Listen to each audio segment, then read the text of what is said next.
Hey, this is Dr. Blundell with BVOMS, and in this video, we're going to talk about wisdom teeth. We're going to talk about some of the ideas on why it's often a wise decision to take them out. These are general concepts, not going to apply universally to everybody. That's why it's still important that we see you in the office to talk through your specific case. But hopefully this serves as kind of a knowledge foundation that we can then use to build upon when you're in the office with us. When it comes to wisdom teeth, it's very rare that they ever help folks in any way. So there's three kind of things that I talk folks through with regards to making a decision on whether it's in their best interest to take them out. Number one, again, very rare that they ever help in any way. Most of the time there's not space enough for the wisdom teeth, so they get stuck in abnormal positions, impacted up against other teeth, etc.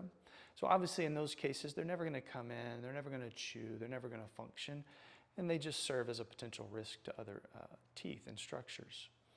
Even when wisdom teeth do have enough room to come in, which they sometimes do, they're so far back in our mouth that we do very little of our chewing that far back. So even when they're in, very little function, but because they're so far back, they're very, very difficult to keep clean. So high risk of problems long-term with not only them, but adjacent teeth, which they affect, which those adjacent teeth are usually higher value teeth. They do more chewing than the wisdom teeth. And so a lot of times considering taking the wisdom teeth out is as much focused on protecting other teeth as it is anything specific with the wisdom teeth themselves.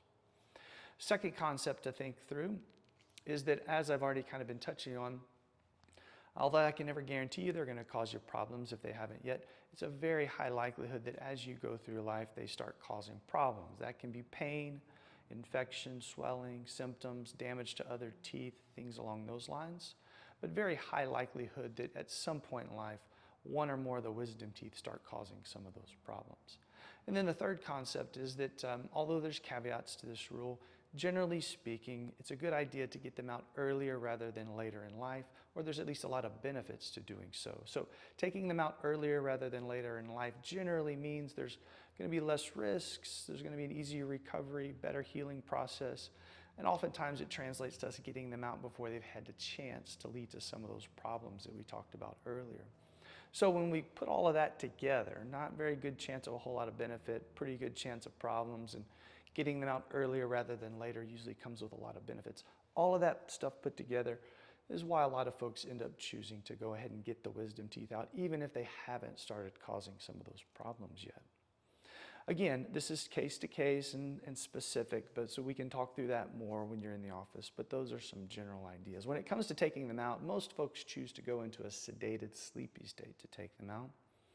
Usually makes it a smoother process, does add some restrictions, so things like you have to have a driver with you, you can't eat or drink for 6 hours, some of those sorts of things, but that's definitely the most common way to do it. From a recovery standpoint, usually by day 3 to 4, most folks are at least back to a pretty normal daily routine. So if we take them out on a Friday, usually by Monday or so, most folks can kind of get back into class or work, things of that nature. Throughout that whole first week, though, you might be taking some medicines here and there. Your diet might be a little on the softer side, things along those lines. And when it does come to diet, we definitely recommend you start with liquids, soft foods. Ideally, you hang out there for those first several days or so, but technically what I tell folks is as you feel ready, you can start kind of gradually working back towards your normal foods and drinks.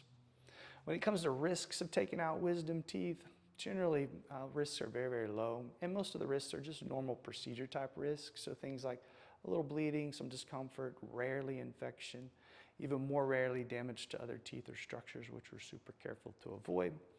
There's some specific structures in both the lower and upper jaw that we may touch on in more depth on your case depending on what your x-ray looks like. But there's a nerve that runs close to wisdom teeth in the bottom jaw, and there's a sinus cavity that sits close to teeth in the upper jaw. Risks to those structures are very, very minimal. And most often, if one of those structures is bothered, it's usually a temporary issue that kind of just gradually goes back to normal with time. But again, that's one of those things that's pretty specific case by case. So we'll look at your x-ray in your mouth and kind of talk through those in more detail when you're in the office. So anyways, hope this video, again, serves as somewhat of a foundation for us to then springboard off of when you're in the office to talk about your specific case. We look forward to seeing you in the office. If you have any questions leading up to your appointment, don't hesitate to give us a ring. Otherwise, have a great day and we'll see you soon.